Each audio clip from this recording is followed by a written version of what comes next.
Guys আপনারা দেখতে পারেন আমি একটা হসা খেতার মাঝে আছি। হসা খেতটা কত আমি মারিলে আমি সব দিকে মারিলে মানে হসা খেতটা আছে।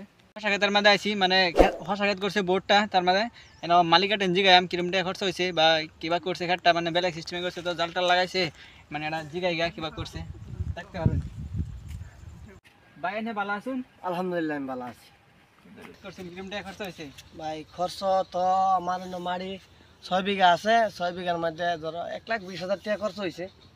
আর হসা কিরম হইছে খেতের মাঝে? খরচ আলহামদুলিল্লাহ এই ঘুরির থেকে যে এই জালও বহুত ভালো হয়েছে, উড়ানির সুবিধা। মানে আইনারা দেখতে রোহিন খেটটা যে বাই করছে মানে নতুন মডেলে করছে খেটটা মানে এরকম সিস্টেমে করছে মানে জাল দিছে মানে আগে করতো গুড়ির মাঝে হ্যাঁ যেহেতু হ্যাঁ জালের মাঝে করছে জিগা এর মাঝে ফয়দা কিরম হয়েছে কিরম ফয়দা হয়েছে? না ভাই ফয়দা আলহামদুলিল্লাহ ভালো হয়েছে। আর এই যে ঘুরির তো এই যে এটা হুতা যা বহুত কিছু যা কষ্ট বেশি কামলা বেশি, যাই হোক যেহেতু আমি হুতাটা লাগাইছি জালটা, এটা জাল বললে কয়। মানে বেলেগ মানুষে করলে এই খেটটা মানে কিরম টাকা খরচ হবে মানে এর মাঝে যদি করে আমরা তো বোর্ডটা মারি হসা খেত করছে বর্তমানে মানে আমার এটা 6 বিঘা আছে, 6 বিঘার ধরো 1,20,000 গেছে, সেই হিসাবে যাইবো কমে গেছে।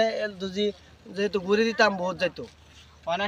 আনে দেখান দর্শক বন্ধুরা মানে কিরম হয়েছে যেমন গাছ হসা ভালো হয়েছে আলহামদুলিল্লাহ। বন্ধুরা দেখতে হসা মানে উড়াইছে আরো হেন্দা উড়াল আছে মানে উড়াইতে